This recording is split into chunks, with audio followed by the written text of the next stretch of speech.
In this video, I want to share some early game tips in Professional. Of course, you can use these in any difficulty, but I'm going to be doing it in Professional. In the very first section of the game, in the basement, you can go up to these bottles here next to this bowl, then step back, hold back, wait for this guy to rush you twice, and then walk past him. To make the initial village attack a lot easier, go into this shed, grab the flash grenade. After we're in the village, go left. First, go left. So our goal is to get 15 kills. So our first kill will be this lady right here. And by the time we go back, we can sneak in another kill here. This enemy will also be there. Did you see that lady right there? So we're going to go around this house or barn, get behind her, and stab her. This often alerts the other enemies. After that, we are looking for a hand grenade. You can always find a hand grenade in this house. Just walk past the enemies and grab everything in here.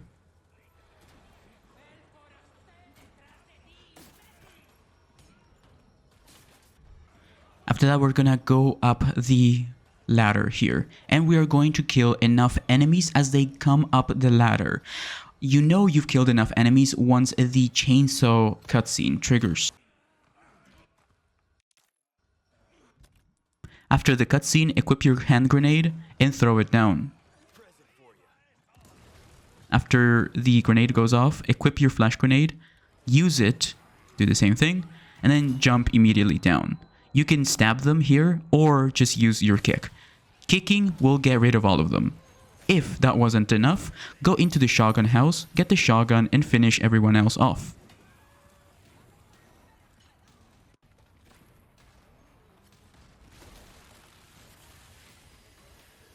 If the shotgun isn't enough, you can also grab another hand grenade here.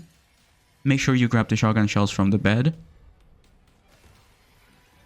And then you can use the hand grenade to finish everyone else off. They often pile up down here where this ladder is, so even if you take damage, make sure you throw down a grenade here, and that should be 15 enemies. And that's how you survive the village fairly easily. After that segment, after you reach the farm, you can take out this enemy right here, then look into this window and shoot the lock on the door. That way you can skip an entire area. Just grab the cog, go upstairs, insert the cog, and then you can proceed. This is not exactly a game-changing tip, but you can go into your options and make sure that you have HDR enabled if you have an HDR monitor. You can also, alternatively, go into your display settings, all the way down where it says color space, and you can change your color space to look a lot better. For me, it was Rec 709, but of course this will be different for you according to your monitor. In this part of the bridge behind the church, you can stick to the left here, stick to the left, touch this wall right here, and then go up the ladder. That way you won't get hit by the axe or the fire. After that, don't attack anyone. Just run past everybody. If you shoot them, they will grab you. If you don't touch them, they won't touch you. After you jump down, make sure you shoot this guy though in the head with a shotgun, and these guys also before they get you. Try to line them up so they don't grab you. Then run past them, go up to this C4, disable it, and you're done. You didn't take any damage. Immediately after that, we can have another really useful thing here. We should have a few grenades at this point. So we're going to equip a grenade, and we're going to aim at this group of nerds right here to the left. Right there. Throw your grenade right there. And you can get most of the crows that are just hanging out there. This is very useful as they will drop a ton of loot, including a sapphire and a ruby, which is incredibly useful early game. Especially if you did get the elegant mask in the abandoned factory. Now you may be wondering, what abandoned factory? So in the valley, you can grab a small key. This small key is to be used in the abandoned factory. This is a missable treasure. If you don't get it right now, you can get it at the beginning of chapter 3. After you get the small key, you can head back to the abandoned factory where Leon was being held captive, and you can grab the elegant mask. This is one of the best treasures you can get early on. Speaking of Valley, at the first merchant you ever encounter, you can purchase the bolt action sniper rifle here. From afar, you can take out all of these enemies, and they will be a lot easier to deal with once you're running through the valley if you're planning on skipping all of them. So I actually recommend you purchase the bolt action sniper rifle here, as you will get the scope for free if you purchase it right now. So make sure you take out all the enemies here. This should make it a lot easier, but of course, Valley is a very difficult spot in the game, so I don't blame you if you still struggle with it. Just gotta keep practicing and follow my guides. Once we reach the fishing farm before the Lago boss fight, where we get the fuel, right after Leon falls down the jump scare hole thing here, we can sneak around, okay? Sneak around and go to this corner, to the straight to the left here.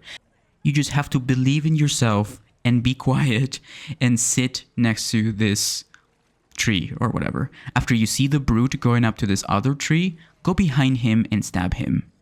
Don't worry, if you're confident enough and believe that you can do it, you will be able to do it. So just sneak behind him and he will die immediately. He will drop a treasure. For me, it was a velvet blue. Oh, also, before I forget, don't worry too much about looting the fishing farm right now. Just worry about getting the fuel. You can come back later in chapter 4 when you defeat the Lago. You can come back here and there will not be any single enemy.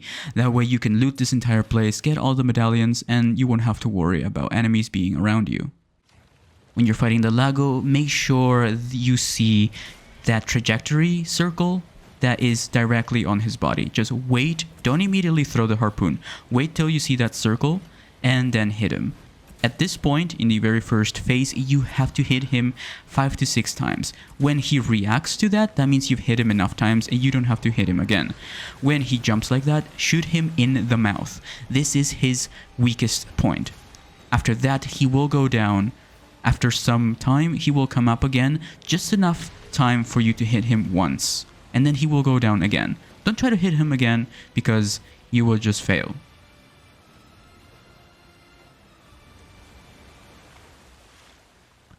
After that, he will re-emerge after a while here. Again, you can hit him here immediately. Make sure you look at that circle that I told you about before. See, I hit him 3 times already. And then we can hit him again for one last time. And then wait for him to open his mouth and shoot him in the mouth and then once in the head. This is the most damage you can deal to him. Of course, if you're a stellar player, you can hit him again once more. Right after that, stick to the right and shoot him in the mouth again. Right after that, he will turn right. So aim right here and you can hit him again. Always wait for that circle to be on his body. After some time, he will re-emerge and just enough time for you to hit him once and then he will go down again. If you're fast enough, you can hit him twice. Once again here, he will re-emerge just in time for you to hit him twice or 3 times. And then he will jump and you cannot hit him, okay? Don't worry, this is a scripted event.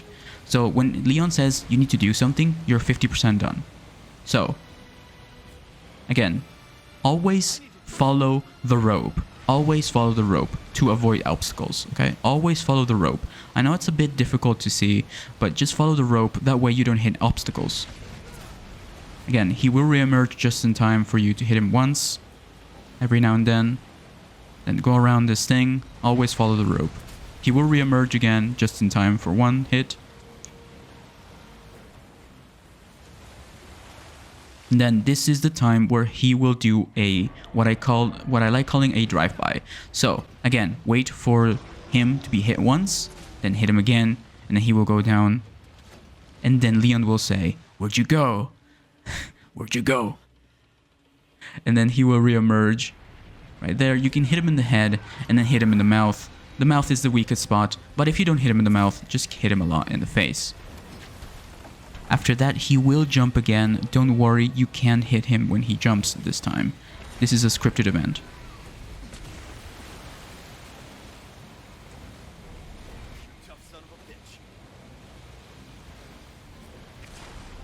After that, he will jump again and you can hit him again.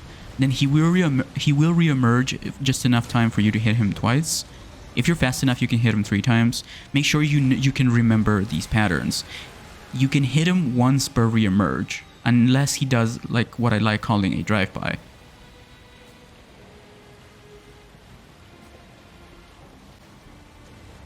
When he reemerges like that, when he jumps, shoot him in the mouth. And then shoot him once again in the body.